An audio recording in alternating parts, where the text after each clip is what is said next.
Hello and welcome to Blues View. I'm Paul Bradley and I'm joined on the phone now by Colin Tatham, Birmingham City correspondent. Hi, Colin. Hello. Well, it's the first week back for the Birmingham City players, and obviously it's their first meeting with Chris Hughton. You were down at the ground earlier this week. What's their reaction been to him, and how has that first week been going? The feedback, brothers, is from the players and the staff has been very positive about Chris Hughton and his manner and what he's been doing with them. For various reasons, he's overseen and taken training himself. From what I can gather, the players have enjoyed it, and they're all sort of quite bubbly and upbeat. So that's a good start. And I think as we've seen and heard from Chris Hughton, that he's very up for the challenge and he's got a tough task on his hand, but he's thrown himself into it. He's a bubbly character. He's, as I said, he's very positive, very diligent, and he's really having a go. He's really getting into it, and I think when he can get his own staff in around him, then that will only help and only strengthen his hand as he embarks upon sort of putting together a team that is going to be competitive in the Championship.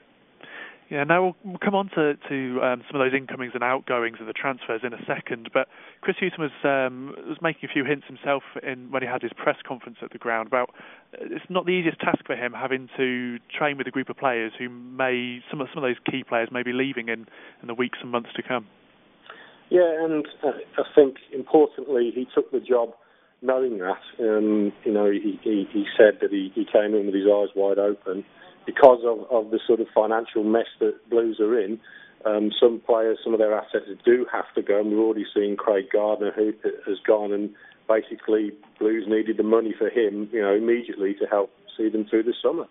And others will go, but Peter Panu stressed it won't be a fire sale, and time will tell. You have to take him on his word at that, because if they suddenly, move on half a dozen more players for the sake of it, and that's going to get them nowhere.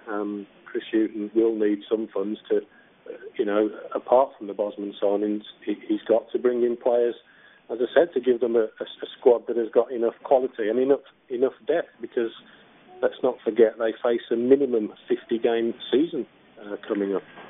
And you've got some news on an imminent signing, it appears, for Birmingham City, which we're expecting could go through in the next few hours.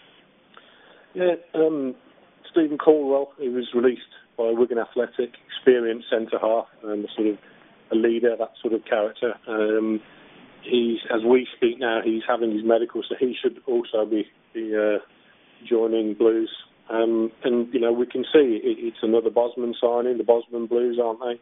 But that's the way that they have to go at the moment, because, the money, as I said, is tight. So they're scouring the market for the best available free transfers, and with the sort of wage budget that the manager has got, he's targeting these players initially. The hope is funds will be released to him as well in the coming weeks, so he can go out and buy players.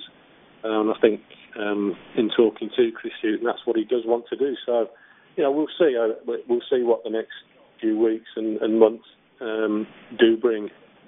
And so it appears that the strategy is going to be that Chris Hughton may have to wait a little bit until some money is freed up from people leaving the club. Is that right, or is it more complex than that?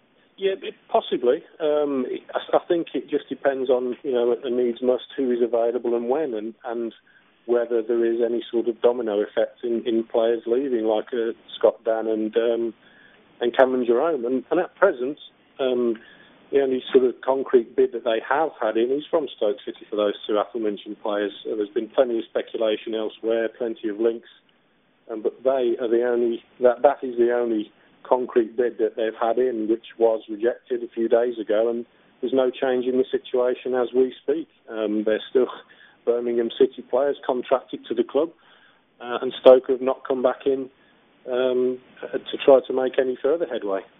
And just lastly, Tats, any news on Roger Johnson, Ben Foster, or is that quiet at the moment?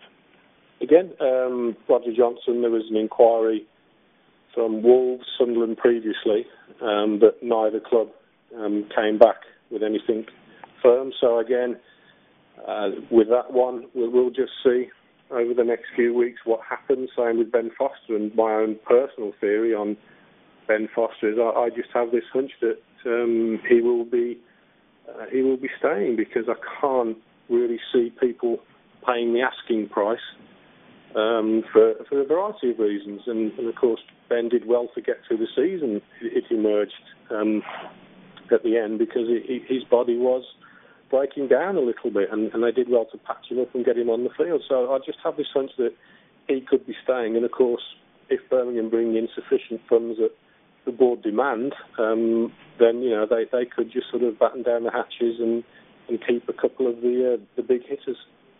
Okay, Colin. Well, thanks for your news today. We'll be back again next week with more Blues View.